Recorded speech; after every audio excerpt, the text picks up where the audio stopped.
और हमारे शहर कांग्रेस अध्यक्ष मनोज राजानी जी और ग्रामीण के अध्यक्ष अशोक पटेल जी करेंगे। आप सबसे अनुरोध है कि तालियों की गड़गड़ाहट के साथ वाली कांग्रेस है। बाकी समय में हम लोग सब लंबी बातें करेंगे। मेरे बारे में बहुत भ्रांतियां फैलाई गई, लेकिन मैंने कहा कि मैंने आते ही मान एक विकेट लिया है, और अगर मेरे पास आप सब लोगों का सहयोग और आशीर्वाद रहा तो क्या मैं निश्चित रूप से कह सकता हूं कि राजन मालवीय ये विकेट लेके रहेंगे, क्योंकि निष्क्रियता की पहचान है देवास। देवास में 90 के बाद हुआ क्या मेडिकल कॉलेज आया यहाँ पे? क्या इंजीनियरिंग कॉलेज आया यहाँ पे? क्या आया यहाँ पे? आया कुछ भी नहीं। और लाया गया तो क्या लाया गया? ब्रिज 450 करोड़ में 10% 43 करोड़ रुपए। हिसाब किताब यहाँ होता है, हिसाब किताब ऐसे बनता है। अगर हम इंजीनियरिंग ले आएंगे, मेडिकल ले आएंगे तो बच्चे तो पढ़ने लग जाएंगे, और पढ़ने लग जाएंगे तो हमारा क्या? अमलदास हॉस्पिटल, जो अमलदास हॉस्पिटल है वो खुलवाने के समय में विधायक था, और मुझे अच्छी तरीके से याद है मैंने उस अमलदास हॉस्पिटल वाले को कहा था जैसे इंडेक्स चल रहा है ऐसा मत चला था। बोले इंडेक्स कैसे चल रहा? मैंने कहा डॉक्टर अगर लिख देता कि इंडेक्स जाओ और उसको 2 घंटे बाद मरना है तो जैसे इंडेक्स लिखेगा वो मर जाएगा उसी वक्त। तो अमलदास भी ऐसे ही खुलाएगा, मैं दावे से कह सकता। आज अगर हमको व्यवस्था देना है तो वो व्यवस्था दो जो हमारी जनता को चाहिए। तो मध्य प्रदेश देश का जो कर्जा है, मनमोहन सिंह जी ने जब राज छोड़ा था तो 56 लाख करोड़ रुपए का था, 56 लाख करोड़ का। आज पता है हिंदुस्तान पे कितना कर्जा है? 2.25 लाख करोड़ रुपए का, 2.25 लाख करोड़ रुपए। इतना कर्जा होने के बाद जो बिक रही है वो संस्थाएं, देखो HMT की घड़ी याद है आपको? जो पुराना आदमी ने HMT की घड़ियां होती थी यहाँ, आज है HMT की घड़ी। कौन बनाता है HMT? सरकारी मशीन। आज हमारे यहाँ जितने संस्थान है सरकार के बेचे जा रहे हैं, और बेचने के बाद वो पैसा कहाँ आ रहा? 6,000 रुपए किसानों को देना। अरे किसान को देना तो MSP दो ना, MSP दी क्या उन्होंने? हमारी गारंटी 2700 रुपए क्विंटल गेहूं खरीदेंगे। कितने में खरीदा जा रहा? कहाँ है पैसा? 1,000 रुपए देकर तुम हमारी बहन बेटियों को ये कहना चाहते कि हम आपकी रक्षा करेंगे, आपका सम्मान करेंगे। अरे सम्मान तो बेटियों को हो नहीं रहा। मेरा एक गांव में झगड़ा हो गया। हमारी जीजी थी, मैं भी जो कांग्रेस में नया नया में जीजी में आ गया तो आप भी आ जाओ। जीजी ने कहा नहीं मैं तो नहीं आऊंगी। मेरे क्यों? बोले मेरे भैया पैसे दे रहे हैं, हर महीने भेज रहे हैं। 3 महीने का रिकॉर्ड उन्होंने बता दिया।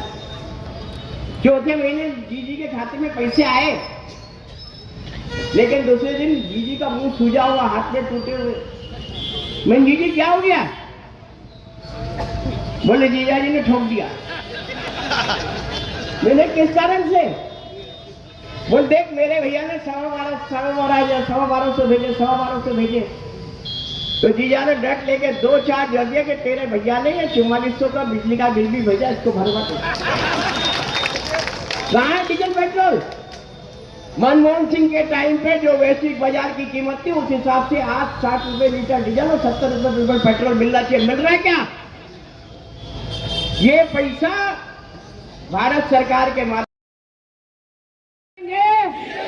लड़ेंगे हम सब लोग अपने प्रत्याशी के प्रति समर्पित होकर काम करें, इसी आशा के साथ। चामुंडा की धरती पर हमेशा परिवर्तन आता है, और मैं मानता हूँ ऐसा कि बहुत सजगता से और सरलता से परिवर्तन भी करते हो आप लोग। मालूम नहीं पड़ती और किसको सांसद बनाते हो फिर किसको घर भेजते हो समझ में ही नहीं आने देते। तो मैं आप सबका फिर से स्वागत, हमारे पत्रकार बंधुओं का भी ढेर सारी शुभकामनाओं के साथ स्वागत। सब हम यहाँ कार्यकर्ता बंधु बैठे हैं आज हमारे केंद्रीय कार्यालय के उद्घाटन के अवसर पर कि हम सबको बहुत अच्छे मन से, खुशनुमा मन से ये एहसास हो रहा होगा कि हमारा प्रत्याशी अच्छा है और सबने मिलकर चुना है। मैं मानता हूँ सजन बिहारी मानता हूँ सारी सम्मति के प्रत्याशी है, साथियों चुनाव है और नरेंद्र मोदी जी क्या विश्वास किया, उसके विपरीत क्या जिन्होंने डिलीवर किया, कुछ लोगों को दिया क्या, परिवार को दिया क्या, कहते हैं कि देश समृद्ध हुआ है, विकसित हुआ है, पर ये विकसित, ये विकास घरों में क्यों नहीं पहुंचता, ये परिवारों में क्यों नहीं पहुंचता? क्या कारण है कि बहुत बड़ी महंगाई की मार अब की बार मोदी सरकार पेट्रोल का 60 का, बाबा रामदेव कह रहे थे 30 का कर देंगे, कर दिया 110 का, सही है गलत? अब आप देखो कि नरेंद्र मोदी जी ने पहले कहा था काला धन, तेज धन, अच्छे दिन, खासकर कांग्रेस के परिवार वालों का काला धन स्विट्जरलैंड में रखा है, गांधी परिवार का मुफ्त में मिल जाएंगे 15-15 लाख। तो वो 15 लाख कहा है पता नहीं लगा, और स्विस बैंक की लिस्ट आई, SBI की लिस्ट आई। SBI की लिस्ट में 40 लोग ऐसे जिनको ED के और CBI के छापे डले, उनसे गिरफ्तार करने से पहले पैसे लिए, गिरफ्तार करने के बाद राशि ली, और जब उनकी जमानत हुई तब राशि ली 50 करोड़ रुपए से 500 करोड़ रुपए। बीजेपी का जिस पर छापे डाले उसे ले 2000 कंपनियां ऐसी जिनको टेंडर दिए सरकार ने, भारत सरकार ने, एयरपोर्ट दिए, रेल दी, अलग अलग तरह के रेल बातें होती है, आप तो समझदार लोग हैं। उसमें एक कंपनी ऐसी नहीं बची जिसने बीजेपी के खातों में पैसे नहीं डाले चुनावी बॉन्ड। तो ये काला धन नहीं हो तो क्या है, ये करप्शन नहीं हो तो क्या है, ये रिश्वत नहीं हो तो क्या है, ये चोरी नहीं हो तो क्या है, ये सीना देरी नहीं हो तो क्या है, ये धमकाना नहीं हो तो क्या है? जैसे सड़कों पे कई शहरों में होता है ऐसा कि ठेले वाले खड़े तो गली का गुंडा आता है कि मैं 5 रुपए से तेरी सुरक्षा करूंगा, पुलिस से बचा दूंगा, नेताओं से बचा, करता है नहीं करता? बस उस तरह का नरेंद्र मोदी जी ने सरकार चलाई है। चलो कोई बात नहीं, ये एक अलग केस हो गया, पर इसका असर देश में कितना हुआ? जो में आप पहले सरकार चलाते थे, उद्योगपति चलाते थे, खजाना भरते थे, इनकम टैक्स होता था, इनकम टैक्स के पैसे सरकार में जाते थे, उससे सरकारें चलती थी, व्यवस्थाएं चलती थी, विकास होता था। अब आप चलाते हो खजाने से, आम आदमी चलाता। अभी इनकम टैक्स का जो रेशियो है वो थोड़ा हो गया, और जो आम आदमी से GST के रूप में पैसा लिया जाता है वो पूरा हो गया, बड़ा हो गया। जो शर्ट खरीदते हैं, जो खाना खाते हैं, जो रोजमर्रा की जिंदगी में हम कुछ न कुछ आदान प्रदान करते हैं, सब में 12% से 18% टैक्स लगता है एवरेज। तो खाना आप सुबह खाते हो अपने घर में जिसके 5 सदस्य 8 सदस्य, इसका मतलब है कि 1000 रुपए का खर्चा होता हो सरकार को।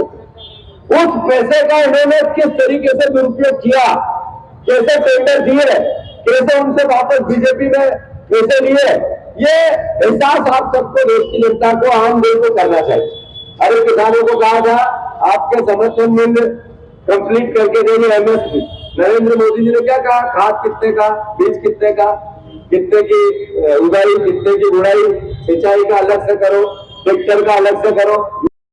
यह कोई नेता का बीजेपी का है, तुम्हारा अभियान इससे चालू करो, एक तगारी में गए रखो और उनका दिन है कि भैया का दाम दो और वोट लो, नहीं तो फिर वोट तो कांग्रेस को मिलेगा, क्योंकि कांग्रेस ने निर्णय लिया कि 3000 रुपया क्विंटल किसान का घर का भाव करेगा। 5 गारंटी है कांग्रेस पार्टी की, जो आज वचन पत्र है उसमें 5 न्याय, जिसमें 25 गारंटियां, जिसमें जो बच्चा पढ़ा लिखा ग्रेजुएट हो गया, उसके पास नौकरी नहीं है, उसके माँ बाप ने उसका पेट काट कर उसको कॉलेज भेजा, उसको 8500 रुपया एक साल में 1 लाख रुपया उसको पक्की नौकरी के रूप में मिलेंगे। जिसके बच्चे हो, जिसको चाहिए वो कांग्रेस को वोट दो। भारतीय जनता पार्टी ने 2 करोड़ रोजगार का बोला था, नहीं दिए, अभी तो बेरोजगार है। कांग्रेस पार्टी ने निर्णय लिया कि वो रोजगार नहीं होगा तब तक उसको एक स्कीम का आइडिया देंगे, तो हुनर सिखाएंगे और 8,500 रुपया उसको पर मंथ देंगे। ये निर्णय है। ऐसे किसानों के 3,000 रुपया क्विंटल गेहूं के दाम, जितनी दलहन है, जितना अनाज है, जितनी अन्य फसलें हैं जो वेजिटेबल में आती है, सब्जियों में आती है, फलों में आती है, सबके फिक्स इनकम करेंगे, फिक्स उसकी कीमत करेंगे। मिनिमम इससे ऊंची बिकेगी नीचे बिकेगी निर्णय लेंगे।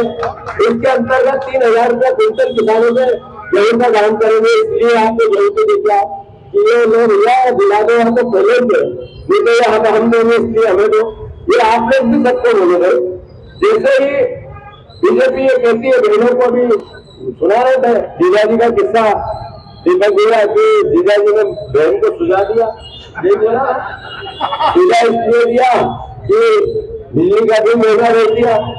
पर उन बहनों से जो धोखा किया वो शिवराज जी ने 5 गुना किया और बीजेपी ने 10 गुना किया। अरे शिवराज जी ने इसलिए 5 गुना किया, हर महीने 3,000 करोड़ रुपया कर्जा लेना, फिर बड़ा सा पंडाल सजाना, फिर ऐसे स्टेज सजाना, कार्डलेस हाथ में लेना और एक रैंप को बनवाना और सरकारी भीड़ लाना, उसको खाना खिलाना और बीच में फिर जाते हुए बोलना बहना चिंता मत करना मैं हूं ना, अभी मेरे पास 1,000 है, चुनाव आप 3,000 दूंगा, 3,000 दूंगा। अब हुआ क्या, 166 विधायक भी आ गए। शिवराज जी में प्रफुल्लित थे, ये भैया कह रहे मैंने विकेट ले लिया। जो शिवराज जी विधायकों के बीच में गए तो उनको एक चिट्ठी दे दी गई कि ये पढ़ो। चिट्ठी के मुख्यमंत्री निकले मोहन यादव। वो आए, जब से उन्होंने एक बार भी नहीं कहा कि गेहूं की कीमत क्या होनी चाहिए, उन्होंने एक बार भी नहीं कहा कि बहन के 3,000 रुपये मुझे देना है। तो मेरा आप सबसे अनुरोध है कि शिवराज जी ने 5 गुना इसलिए पाप किया कि उन्होंने कर्ज लिया, पांडाल सजाया, भाषण दिया और बहनों से वोट ले लिए 10% ज्यादा। पर बीजेपी ने 10 गुना इसलिए पाप ज्यादा किया कि उनने मुख्यमंत्री बदला, वो मुख्यमंत्री एक शब्द नहीं बोलता। हमारा दायित्व है काका या किसी घर वाले या बेट या बेटी घर में कोई भी एक महिला है, ये हाथ ऊंचा करेगा, जिनका घर में है वो भी, और जिनका घर में आसपास तारीख की महिला न्याय के अंतर्गत हर बहन के खाते में मिलेंगे 8,500 3,000 सीधे उसको 3 दिन। याद रखो जी, अब आप फिर से सुनो और ये सोचो घर कि हर महिला के खाते में जो गरीब है, किसी भी जात की हो, किसी भी धर्म की हो, उसके खाते में 8,500 रुपये महिला न्याय के अंतर्गत कांग्रेस पार्टी देगी। इसलिए राजेंद्र माली जी को वोट देना चाहिए, कांग्रेस पार्टी को देना। तो मैं एक तो आप सबका स्वागत करता हूं अखिलेश यादव जी की पार्टी से। तो उनमें कल मैं फॉर्म भरवा के आया। नीति और नियम ये कहता है, कानून ये कहता है कि अगर कोई कमी है फॉर्म में तो जो सरकारी कर्मचारी और अधिकारी वहां बैठा है, कलेक्टर जो निर्वाचन अधिकारी होता है, वो वही तो उसकी कमी को दूर कराए, वही बता दे और एक्सेप्ट कर लिया अगर तो इसका मतलब है वो सही है फॉर्म। पर उनका फॉर्म रिजेक्ट कर दिया इसलिए कि एक जगह साइन, एक पन्ने पे 2 बार साइन क्यों की, एक बार की देख लेता, दूसरी बार की नहीं देखता, कहीं मिटा देता, जरूरत के बाद पन्ना बदल देता।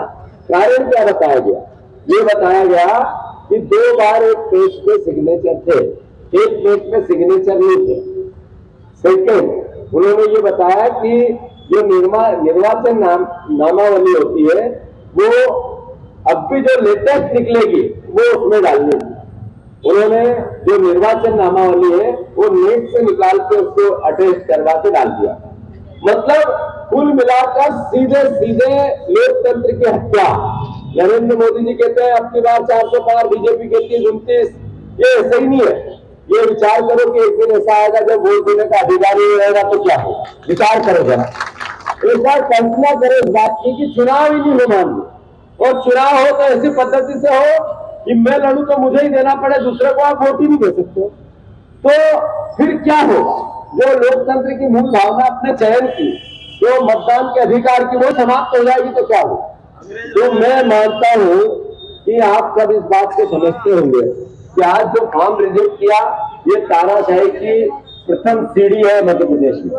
और जो मोदी जी कहते हैं अब की बार 400 पार, उनके हेगड़े अनंत हेगड़े कहते हैं कि 400 पार इसलिए चाहिए कि हमें संविधान बदलना है। जो बाबा साहब अम्बेडकर के संविधान से प्यार करता है वो बीजेपी कांग्रेस से ऊपर उठकर इस बार लोकतंत्र की रक्षा करे। वो विचार इस बात का नहीं है, ये तो डर और इस तरह का आतंक है। ये तो नरेंद्र मोदी जी के खिलाफ उनकी पार्टी में 30% 40% लोग हो गए इसका। अगर ईडी का डर नहीं हो तो शिलायत चुप बैठते हैं, जो चुने हुए थे तो राजस्थान की मुख्यमंत्री चुप रहती। ऐसे कितने लोग हैं जो ईडी और सीडी के डर से बैठे हुए हैं।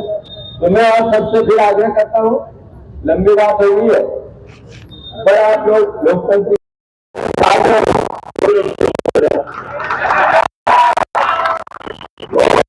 अगर वो किसी गांव में गए ही हो इस 6 साल में 7 महीने में तो फिर वोट बनता है, अरे नहीं बनता। तो वो 80% गांव में गए नहीं। तो इसलिए हमारे अपने बीच का व्यक्ति है। मैं आप सबसे हाथ जोड़ के प्रार्थना करता हूँ इस बार कांग्रेस को जिताएं।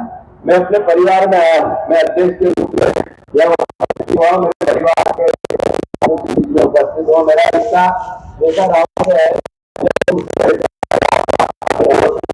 मेरे पिता जी दादाजी आपने परिवार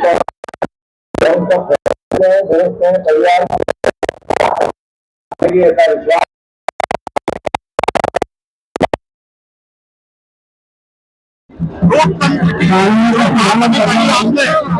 और जो प्रत्याशी का फॉर्म रिजेक्ट हुआ, ऐसा है भारतीय जनता पार्टी लोकतंत्र की हत्या करने में कोई कसर बाकी नहीं छोड़ती। वो चाहे नरेंद्र मोदी का आचार विचार आचरण और काम करने का तरीका हो, चाहे ईडी और सीबीआई के मामले में विपक्ष के नेताओं पर कार्रवाई और जो उनके पास चला गया उनकी साफगोई। अब आज खजुराहो में जिस तरीके से कलेक्टर ने अधर्मिता की, कलेक्टर ने जिस तरीके से फॉर्म रिजेक्ट करने के कारण बताया और फिर कारणों के लिए चर्चा करने के लिए जब कैंडिडेट गए तो 3 घंटे तक कमरे में ही नहीं आया, जगह पे ही नहीं आया, कुर्सी पे ही नहीं आया। ये अपने आप में बताता है कि बीजेपी चुनाव में लोकतंत्र को निस्तनाबूद करना चाहती है। जो सपा के कैंडिडेट के साथ हुआ, ये मध्य प्रदेश की जनता देखे, समझे और इस तरह का कार्य व्यवहार इस बीजेपी का जो लोकतंत्र की हत्या कर रही है इनको सबक सिखाए।